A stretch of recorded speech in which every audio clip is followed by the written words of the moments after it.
Hello everyone. Adjoint of matrix ಕಂಡುಹಿಡಿಯೋದು ಹೇಗೆ? ಯಾವ್ದಾದ್ರು ಶಾರ್ಟ್ ಕಟ್ ಮೆಥಡ್ ಯೂಸ್ ಮಾಡ್ಕೋಬಹುದಾ? ಸೊ ಇಲ್ಲಿ ಒಂದು ಮ್ಯಾಟ್ರಿಕ್ಸ್ ಇದೆ, ಮ್ಯಾಟ್ರಿಕ್ಸ್ ಎ. ಮ್ಯಾಟ್ರಿಕ್ಸ್ ಎಲಿಮೆಂಟ್ಸ್ ಬಂದು 2, 4, -6, 8. ಸೊ ಈ ಮ್ಯಾಟ್ರಿಕ್ಸ್ ಆರ್ಡರ್ ಬಂದು 2x2. ಯಾವ ಶಾರ್ಟ್ ಕಟ್ ಮೆಥಡ್ ನಾವು ಯೂಸ್ ಮಾಡ್ಕೋಬಹುದು? ಈ 2x2 ಮ್ಯಾಟ್ರಿಕ್ಸ್ ಅಲ್ಲಿ ಡಯಾಗನಲ್ ಎಲಿಮೆಂಟ್ಸ್ ಪೊಸಿಷನ್ ನ ಸ್ವಾಪ್ ಮಾಡಿ ಮಿಕ್ಕಿದಂತ ಎಲಿಮೆಂಟ್ಸ್ ಜೊತೆ ಇರೋಂತ ಸೈನ್ ನ ಚೇಂಜ್ ಮಾಡಿ.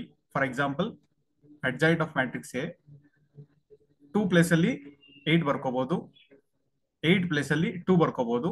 -6 ಇರೋದು +6 ಆಗುತ್ತೆ, +4 ಇರೋದು -4 ಆಗುತ್ತೆ. So this is a shortcut to find out adjoint of matrix A. Thank you.